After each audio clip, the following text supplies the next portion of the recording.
Angel Reese shouts out her podcast in post revealing emotional pain and feeling villainized. Reese has previously said she has received death threats. Chicago Sky rookie Angel Reese is having a tough week.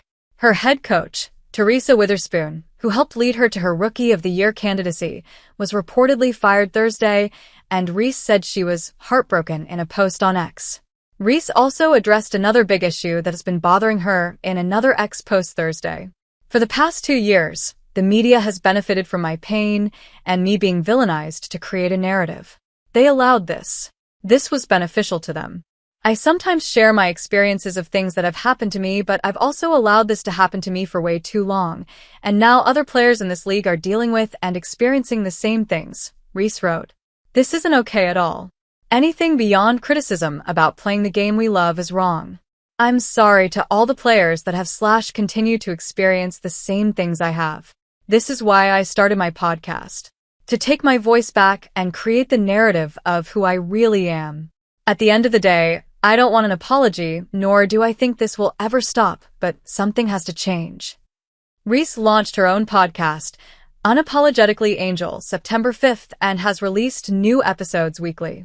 She has used the podcast to share her struggles with public backlash affecting her mental health multiple times since launching the podcast.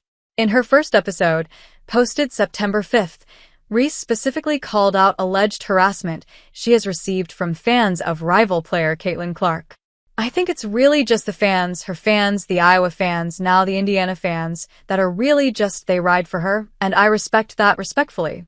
But sometimes it's very disrespectful. I think there's a lot of racism when it comes to it, Reese said. Reese mentioned death threats and people going to her home as examples of measures Clark's fans have taken in response to their rivalry. People have come down to my address, followed me home. It's come down to that, Reese said. Multiple occasions, people have made AI images of me naked. They have sent it to my family members. My family members are like uncles sending it to me like, "Are you naked on Instagram?" Reese said. It sucks having to go through that, and see other players have to go through that. Reese has claimed she has been the victim of widespread online harassment, and it first ramped up when she and her college team, LSU, defeated Clark and Iowa in the 2023 NCAA Women's Basketball Championship game. When LSU held a big lead in the final minutes of that game, Reese pointed to her ring finger in a now infamous photo that angered some of Clark's fans. On her podcast, Reese said that moment changed my life forever. In this year's tournament, when Clark and Iowa got their revenge against Reese in the Final Four, Reese cried at the post-game press conference when she revealed the allegations of harassment earlier that year.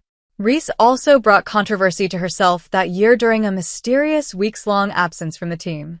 I've been through so much, she told reporters during the post-game news conference. I've seen so much. I've been attacked so many times, death threats. I've been sexualized. I've been threatened. I've been so many things, and I've stood strong every single time. Reese's teammate, Hailey Van Lith, blamed racism for the treatment of Reese at that same press conference. A lot of the people that are making those comments are being racist towards my teammates, Van Lith said. As a WNBA rookie, Reese averaged 13.6 points and 13.1 rebounds per game and broke the record for most rebounds in a single season. She had season-ending surgery in early September. MVP Aya Wilson then broke Reese's rebounding record before the end of the regular season. The Sky finished 13-27 and failed to make the playoffs for the first time in 5 years.